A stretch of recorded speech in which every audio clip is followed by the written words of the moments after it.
Hi, this is the Taskmaster Fitness online fitness studio with me, Rachel Tasker, founder of the company. So, here in the online studio, we pick apart various topics of fitness, health, and well-being, and take a few moments to get practical. Okay, so I'm here today with Mike Wilson from Profound Fitness. The subject today is to talk about exercising as we age. And there might be some of you who think, really? Do I need to keep doing that as I get older? But we're here to thrash that out today. So Mike, first of all, tell everybody about yourself.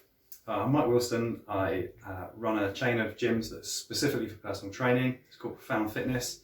We've been going 5 years now, and we have 48 personal trainers that work with us. And the premise of Profound Fitness was to allow people to train in an environment that's not a commercial gym with lots of other people in that are getting in the way. Everybody that worked with us really struggled to do rehabilitation in a normal gym. When we were dealing with the aging population, they didn't want to have a gym membership, they didn't want to go on their own. So all these problems kept coming up for our clients. And so that was sort of the premise of starting Profound Fitness. It's worked really well. Yeah. Well, I've been a trainer using these facilities here, and I have to say it is really useful. It is that kind of bespoke touch, very personalised, very, I want to say non-confrontational, but that's the wrong word, not intimidating, very friendly, and yeah, it's not all shiny bells and whistles. Like, some of it is a bit low key, but that I think only adds to the charm, and it allows us just to get on with the training, which is what we're all really there for, both personal trainers and our clients. So well, let's dive into it then, because I know, Mark, you've worked with a lot of people who are older in age, and I don't know, do we need to clarify that number, older in age? Yeah, you can. I'll tuck out that one. But I guess we're probably thinking, well, technically your bone structure starts to, your body stops to produce your bone structure from about 30 onwards, which seems really young. But I guess in our experience, we've worked with people in their 40s, 50s, 60s, yeah. maybe older as well. So just to give you a flavour. But yeah, I will stop talking, Mike, over you. But exercising as we age, do we really need to? Yeah, absolutely. And I've been a personal trainer for 17 years. So I've been lucky enough to have clients for that whole time. So I've watched the aging process as well, from them having kids to them. Some of my clients are now sending their children to university, and they're in their later life, or thinking about quitting work and being pensioners basically. But I definitely wouldn't say they're like that. I would say they're very, trying to live life to the fullest.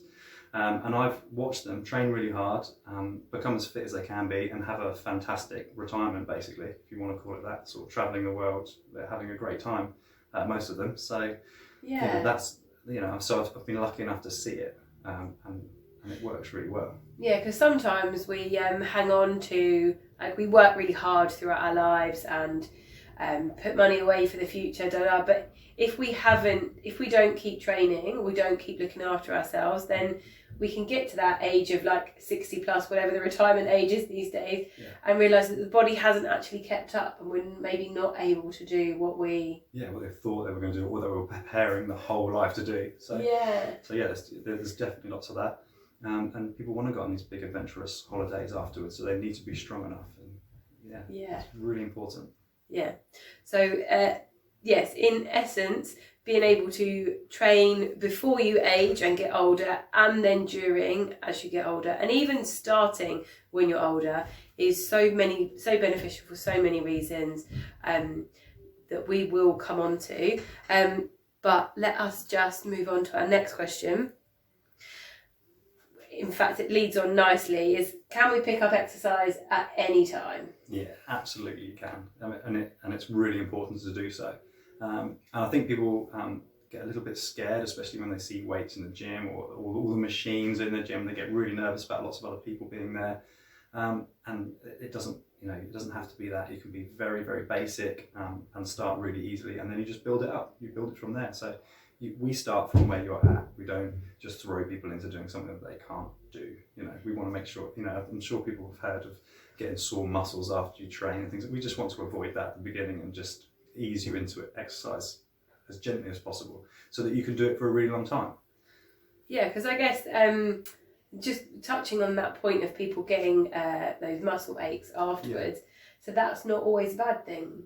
It's fine. It's not a problem if it does, but we can also try and avoid it if people are nervous. Okay, so it's okay to not get it. Yeah, and then just build up, and you're still going to get stronger as you go. Yeah. And I think even if you had it, it's always the worst one at the first, and then after that, even if you're working really hard because you wanted to, then after that it's fine.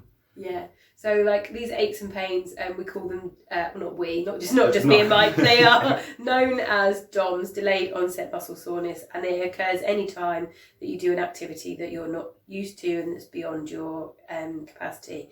And if you recover from that within 72 hours and you're moving normally, this is probably another video actually, then it is probably just exercise related muscle strain. But if it's more than that, do go and see a health professional.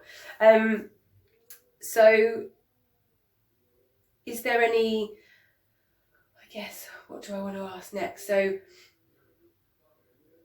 if there's like weight training, we're going to come on to and say how important it is to do as we age, but is there anything in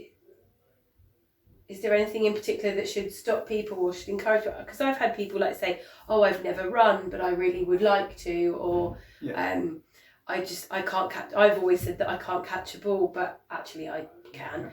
That's a good question. They've got. I would think of doing like pain-free movement. I think is the first thing. Just getting moving, doing something, even if it's walking, whatever you can do without discomfort, and then moving on from there. You can just build that up from there. But we always ask everybody to do pain-free movement first. So you don't, if you say you've got sore knees or something like that, or a bad back, we're not going to look to carry on hurting that. The first thing we want to do is get you moving in a way that doesn't hurt. So that might be walking. Some people can't, say if you've got a dodgy knee, you can't climb upstairs. We're not going to make you go and do loads of stairs. We're going to do something that's really comfortable for your body and for where you're at and your level. And then we just take it from there. Yeah. So, because sometimes you've just got me thinking about people who've been involved in sport, like some runners who will say, "Oh my God, I can never run again because of the knee pain," or you might get a rugby player, who are like, "Oh, I've got a dodgy shoulder, I can't do that anymore." Like, does that mean exercise is written off for those people forever? No, not at all. No. If anything, it's going to be more important for them to carry on doing it, and to get an injury and then stop and do nothing would be a disaster. Yeah. So it's quite the opposite. Yeah. So so pick up anything, I think is what we're saying. Get moving, and I mean, obviously we're going to say this, but if you want to seek professional advice, then find a personal trainer, and if they can't find exercise for you, keep looking because they're out there. So this is leading on nicely to the next question: is what kind of exercise is best? So I'm 60 plus years old. I haven't trained in any way other than maybe the odd Zumba class or something. Sorry, I'm speaking as a woman here. And last 20 years, and I'm getting to that age where I think I know that I sort of want to keep moving. Yeah. What is the best thing that I can go and do? I think by far the best exercise you could do is resistance training. So to do weights, they're extremely easy to sort of almost prescribe the correct weight, because you can, the weights can weigh grams or they can weigh kilos and anything in between. So it's really easy to just to manage it, basically. I think so. So definitely do that. It's got the biggest carryover for the least amount of effort, I guess, is the best way to describe it. If you go for a run, it's quite hard work, or cardiovascular can seem quite difficult. You can get quite out of breath, but you just won't be like that with weights. It's so much easier, and then it has huge benefits for health. Yeah, because we always associate. I'm speaking on everyone's behalf. We always associate exercise with needing to be really hard and just come out in a big sweat and need to have a shower afterwards. But you're saying with weight training, it's not. It doesn't need to be like that. It doesn't need to be that at all. No, it can be as much or as little time as you've got, and something is better than nothing. Yeah, and it's still effective. Yeah, absolutely. Anything that you do in where you're constantly improving a tiny bit is perfect. Yeah. In the weights, we try and improve by around 2%, 2 to 5%. So we're not asking for massive gains straight away or hundreds of kilos. We just want to just chip away a tiny bit at a time. Because even on a 10 kilo dumbbell, for instance, whatever you're doing with it, 10% of that is what, like 0.2 of a kilo? We'll just creep it up. Yeah. Okay.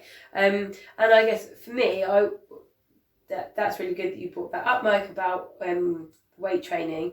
And I think myself, I'm very much like, just pick any, and it's like we said just before, is pick up any exercise you can and have a variety in your week. Like, some of it might be walking the dog, some of it might be going to a gym, some of it might be having a yoga class.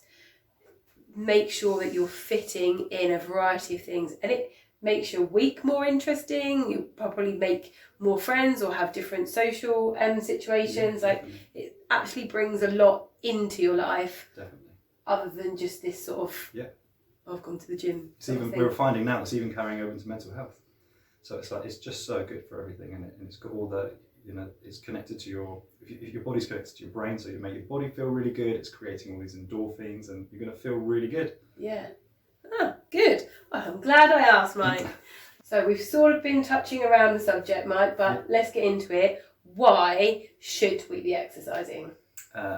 We should be exercising for just improving everything in your day-to-day life. So just as a general thing, you're going to feel much better. You're going to sleep much better. You're going to de-stress. Like everything, we evolved to doing exercise. So the problem is now that we're not doing anything. We're sitting at work for too long, and then that's having all these negative effects on our body, and people are getting ill and injured. And we're just not designed for it. We're designed to exercise. So we're not running around like we used to be as sort of more Neanderthals. So we're going to have to sort of subsidise that with exercise in a gym or at home or with some weights to simulate what we're supposed to be doing. That's really good for us and good for our hearts and our health and our everything. And we're all living so much longer as well. Yeah. So I guess also as we age, I don't know about you, Mike. I actually don't know your medical history, but I'm finding as I age, I'm collecting ailments. Yeah. Loads. Yeah. I've got loads of injuries, and it could be injuries. For me, like I've recently got rhinitis. So you suddenly, as you just age, you get these conditions, and there's for me, there's nasal sprays and tablets and. And then the other conditions are like type 2 diabetes, heart disease, including like high cholesterol, high blood pressure, stuff like osteoporosis or osteoarthritis. Like these are kind of, I don't know, like maybe it's not the right language, but wear and tear diseases that that shouldn't really happen. We should preventable sort of that we then end up taking medication for. And actually, in a lot of cases, and I don't know if anything will spring to mind as I say this, but in a lot of cases, those diseases or ailments that we get down the line are actually entirely preventable through exercise. And not having to take medication every day would be bliss right now, not having to remember to take tablets. For me, that's quite I don't know if you've had any examples of... The thing that's springing to mind is that how many people's hormones aren't properly regulated anymore. So you come into your 50s or earlier than that at the moment, things... I just keep hearing earlier and earlier cases, but your hormones just aren't working properly because you're not putting your body in situations where it can adapt and get stronger and be more resilient, and all these levels are off all the time. So and it's because male and female hormones are quite different. When I think of hormones for women, I think about going through the menopause. Yeah, absolutely. But do they change for men as well? Does testosterone change? Absolutely. They testosterone just is depleting the whole time as you're getting older, and it becomes harder and harder. And the people aren't given the lifestyle as well. So not sleeping depletes testosterone, and drinking alcohol does. So and then exercise can bring it back up. So we've got all these people that are doing all the wrong things and eating bad food, and they need to actually be exercising and trying to bring it back up as healthily as possible. But it will definitely be the next thing. It's not talked about because the women take the spotlight a little bit more, but it's definitely happening to men. I mean, I'll stand up for us girls. Like, menopause is complicated. But yeah. I did not know that about testosterone. Yeah, so I just thought you guys just had it all your life, like flatlined. Sadly not, because it's a wonderful thing. It's really, it's really good, and it gives you your drive and your motivation, and it really improves your mental health. And then when these men are missing this testosterone, they don't know what's wrong with them, and then we've got this sort of like situation where loads of men are like taking their own lives because they're not as happy, they haven't got the mental health that they had. So this is really important, and look, women are much better at talking about it. And I want the guys to talk about it as well and go, these things happen, but they could be preventable as well if we work on all these things. So it's quite a scary one, and it's just quietly in the background at the moment, and I'd like to bring that to the spotlight, really. Yeah. Oh yeah. Well, maybe we'll do a separate feature. Yeah. So yeah, really, I think what me and Mike are saying is that exercise, we always get it projected onto us like, oh, you should exercise because it will make you feel better, or it will, my doctors told me to, or no, I just know that I need to do it because I'm healthy. And some people have said to me, Rachel, I know what I need to do.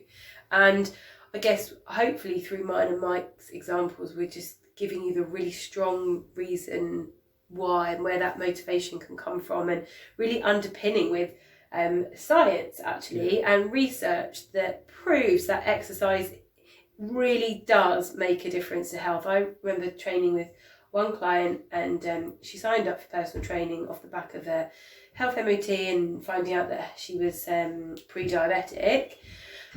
And she said to me, Rachel, do you know what? I just thought that having a personal trainer was like another tick on the list. Like, I've got the big house, I've got the nice car, and I've got a personal trainer as well. She thought that's what it was, but actually, in reality, for me and Mike, what we see are people who genuinely need input and rehab, and then they get when I say phenomenal results, I'm not saying that they've lost weight or they might have done, but actually it's changes in their day-to-day lives about being able to get up off the floor or down on the floor to play with grandchildren and climb the stairs without having to cling onto the rail or kind of moan and groan as you do it, and to feel comfortable to climb the stairs multiple times a day rather than it being a once or a twice opportunity. Just kind of get your life back in some cases. And if you're staring down sort of the barrel of having surgery and things like that in your knee, and you haven't thought about having a personal trainer who could fix it probably for cheaper if you're having it done private, or waiting forever in agony on the NHS, then yes, definitely something you should consider. In fact, you reminded me, there's one client that I'm seeing here actually in your gym, and she has got arthritis of the knee, and she was looking down the barrel of surgery, and they'd gone as far as saying to her, you need to lose weight before the surgery for the anaesthetic, blah blah. And actually, she went to her physio, she got the rehab, she's been seeing me still consistently. She went back to see the surgeon. He was like, she walked in and he looked at her and went, well, I don't need to operate on you anymore, do I? And that was it. No more discussion about her weight. It was literally like, well, you're moving, so I don't need to operate, carry on. And that's big. Yeah, definitely. Yeah. Really big. It's helping the NHS so much. Like, it's just massive, because the queues are enormous. And it's giving someone their life back almost instantly, rather than waiting 6 weeks for it to heal a little bit and then get going. So it's massive for people. Yeah, really good. Okay, so carrying on with this discussion, Mike, around why we should be exercising. So one of the things that comes to mind for me is maintaining range of movement within individuals, their strength and their stability. That's what we look at, what we want someone to achieve in their day-to-day life at this sort of stage. And they'll just say, well, I want to be able to get up the stairs, and they'll say that they want to be able to get out of a chair, which is basically a squat and like a step up. And we do them all the time in the gym. We practice them in an environment where it's perfect, not you going upstairs at the end of the day when you're knackered and it's not and your knees falling in, and you will have lots of bad habits, and we get rid of all those. And we just train that in, drill it in, and then you can do it. It gives people their life back. Because that stability and strength. Like, so I'm starting to see it through Nuffield Health and working on their joint pain programme. As we age, and my mum cited this actually, she went to get something out of the boot of her car that was heavy, and she felt herself wobble, and then she didn't fall massively, but like stumble into the car, and was like, what? This has never happened to me before. I've always been really strong on my feet. She's she's in her early 60s. So it's those little things, isn't it? We just lose. Yeah, and you don't feel like you can catch yourself and you're not confident, and that's why you want a stick, because you can't trust yourself all the time. You know, we don't start off with 2 sticks. You know, we get start getting nervous, and then people's stance gets wider because they don't want to fall over. Yeah, and then when your body perceives instability, it down-regulates the power because it doesn't trust you, like standing on ice. So your body's never going to let you jump very high on ice because it knows you can't handle it. So it starts turning the power down, and then your strength's going down, and then you do less and less. And actually you should be building it back up and building the trust with your body, and then the stronger you get, the easier it is to catch your balance. Yeah, and that's all doable, that's all achievable within the gym? Yeah, so easily and so much quicker than people think. That's good to hear. I'm sure people will be really pleased to hear that. So, and then that leads me on probably to our final point is, trips and falls start to happen. They start to happen very quickly. And we've probably all had a grandma or a granddad that's fallen and it's turned nasty, and it sort of feels like the beginning of the end in some situations. Yeah, I certainly had that with a great aunt of mine who's in her 90s, and she fell over in her bathroom. She didn't take her emergency alarm with her to go to the loo in the night. She fell on the floor, and she just told us that she just lay there and went, oh, that's it then. I live on my own. That's the end of that. And so it's, you know, she's quite hardcore, and I do like that. I do, yeah. So I like the older generation. Yeah. So I like that. Yeah, it's quite stoic of her. But yeah, you know, if she was a little bit stronger, then she'd be able to get up a little bit easier. And you know, especially women who don't think about doing bench press like men do all the time, like they want to work on their chest. So that's literally just pushing yourself up off the floor. So one of the things that I try and do is make sure everybody can do that. Like make sure everybody can get off the floor. Because people just aren't thinking about it at the moment, and then it's a thing that could save you later on. Well, that's the thing with the ageing process is, even when we're 20, we never think we're going to get to 30, and when we get to 30, we never think we're going to get to 40, but we always do. We're barring, you know, the worst, but we always do. And I guess that actually is probably the main point of today is age is coming. There is stuff that you can do about it, whether you've started already or not. And we want to just keep you going, I guess. Yeah, absolutely. Right, so let's round up things. So I think that's basically, unless there's anything else you want to add, Mike? No, that's it. Then thank you for watching this YouTube video. I hope you found it really useful. You can hear more from Mike on his podcast called Profound Fitness, same name as the gym. They're based here in Surrey, but the podcast is obviously available wherever you are. And you can hear more from me from this YouTube channel, and you can join me in my Hidden Chat classes. And that's it. Thank you. Thanks very much. Thanks. Bye.